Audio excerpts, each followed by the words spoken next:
Ya, yang disalahkan Bung Hatta, bukan PKI yang memberontak. Akhirnya karena kader mereka sudah tersebar di banyak ruang-ruang politik, maka akhirnya mereka menyatakan PKI dibolehkan lagi eksis. Maka tahun 51 PKI sudah eksis lagi sebagai partai politik. Setelah Aidit menulis buku putih untuk mengatakan PKI tidak bersalah dalam pemberontakan Madiun, tapi yang salah adalah Hatta. Hatta disebut melakukan provokasi.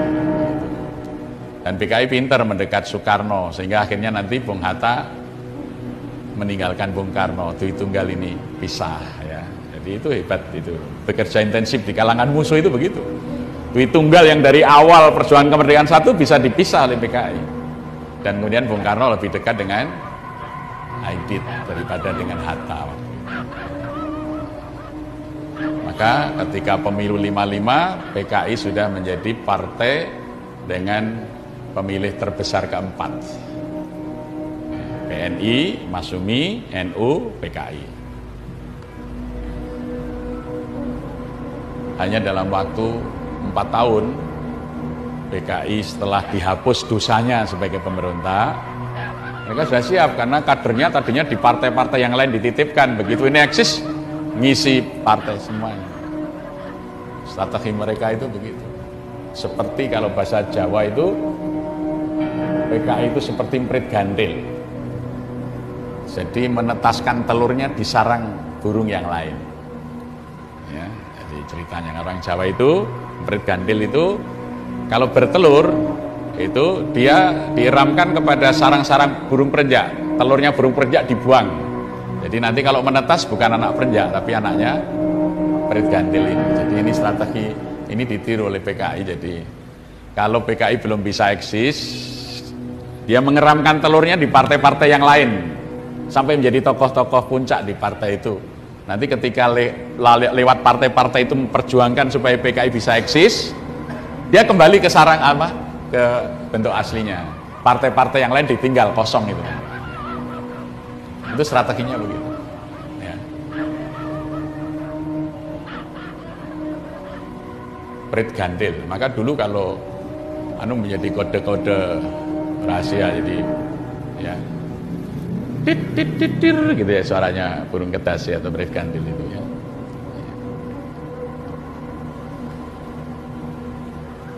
Jadi itu merupakan bentuk-bentuk aktivitas. Mereka sudah dalam keadaan kritis, mereka akan menghilang. Seperti ya terlalu berulang seperti manifesto politik di Eropa, ya ada hantu bergentayangan di Eropa, itulah hantu komunisme. Demikian juga ketika Dewan Revolusi sudah kepepet, apa kata Brigjen Suparjo? Ya, kita bergerak seperti hantu, bergerak, terus bergerak, menggalang, terus menggalang, tanpa bentuk. OTB, organisasi tanpa bentuk, tapi terus bergerak, seperti hantu. Nanti tiba-tiba muncul. Maka simbol-simbol bangkitnya PKI itu selalu menggunakan simbol-simbol hantu. Kita melihat ketika reformasi muncul memedi sawah di mana-mana, ya.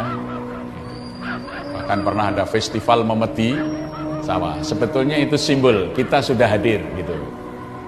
Organisasi tanpa bentuk itu berupa sel-sel yang satu kelompok dengan yang lain tidak saling mengenal, tapi secara ideologis sama. Nanti kalau sudah muncul hantunya, oh itu kawan, oh itu kawan, itu kawan, itu kawan. Nah, ya, itu.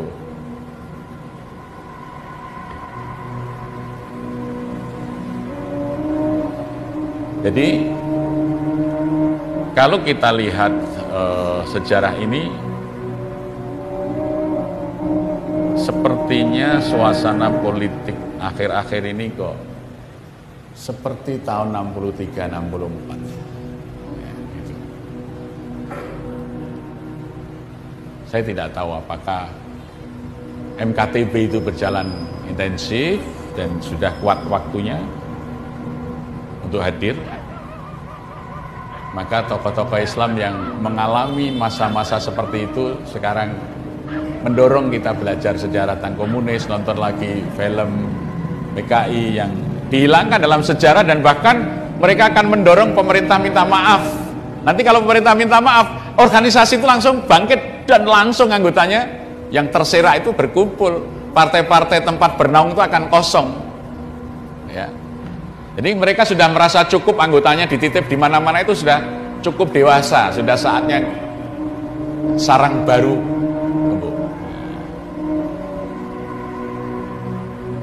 Saya beberapa minggu yang lalu ditemui oleh 3 perwira tinggi Angkatan Darat. Secara khusus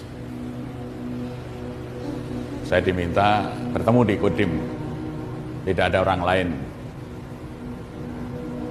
Saya diminta menyampaikan pendapat situasi politik hari ini dan kira-kira PKI itu bergerak seperti apa, di mana, kira-kira begitu. Itu diskusi dari pagi sampai siang.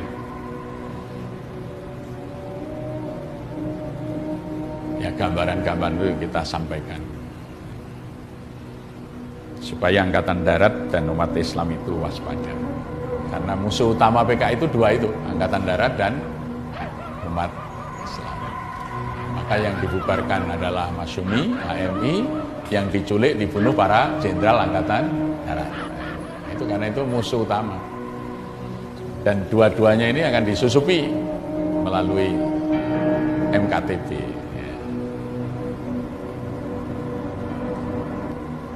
Jadi kalau dulu ada demonstrasi,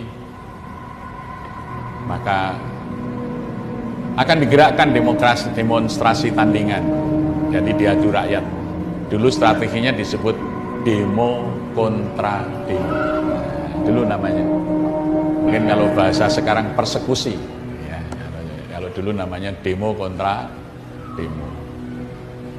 Jadi kalau ada umat demo, masyarakat demo, nanti ada kelompok lain mendemo yang demo tadi, dihadapkan. Gitu, ya.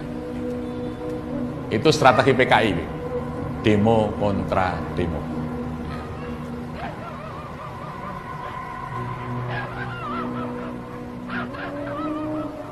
Oleh karenanya, kita khawatir saja kalau situasi ini kok banyak kesemaan, apalagi ketika Fadlizon mengunggah potong BP angsa, loh kok persis ya. Jadi dulu di sini kalau pagi operasi dari RPKAD itu, RPKAD Resimen Komando Angkatan Darat itu, dia mulai operasi dengan lagu komandonya. Siap senjataku di tangan kanan, ikat pinggang penuh peluru granat tangan. Ayo seru, serang Gestapo, sampai titik darah penghabisan, hancur lebur perintah kemerdekaan. Di belakangnya Kokam, Komando Kesiapsiagaan Angkatan Muda Muhammadiyah. Dulu seragamnya jaket kuning, baret hijau, ya.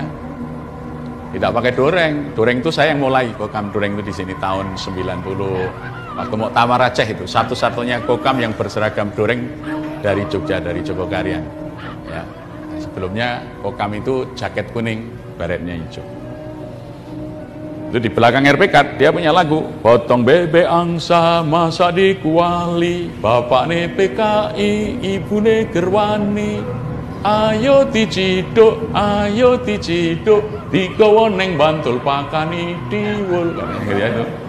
Sekarang kok ada potong bebek angsa versi Fadlizon nih. Nah, ini kalau dulu yang nyanyi gitu itu Kokam. Jadi Kokamnya juga bersenjata AK Kalashnikov. Jadi pemuda Muhammadiyah yang gabung di Kokam itu dilatih dengan senjata serbu AK. Ya. Karena waktu itu hanya RPK yang betul-betul anti komunis ya. Nah, maka dia mendapat dukungan dari rakyat. Pertama, di masa pemuda Muhammadiyahnya diketuai oleh Pak Muhadi Zainal Esa, dilahirkan Kokam, Komando Kesiapsiagaan Angkatan Muda Muhammadiyah. Kemudian diikuti setelah pembantaian tokoh-tokoh Ansor di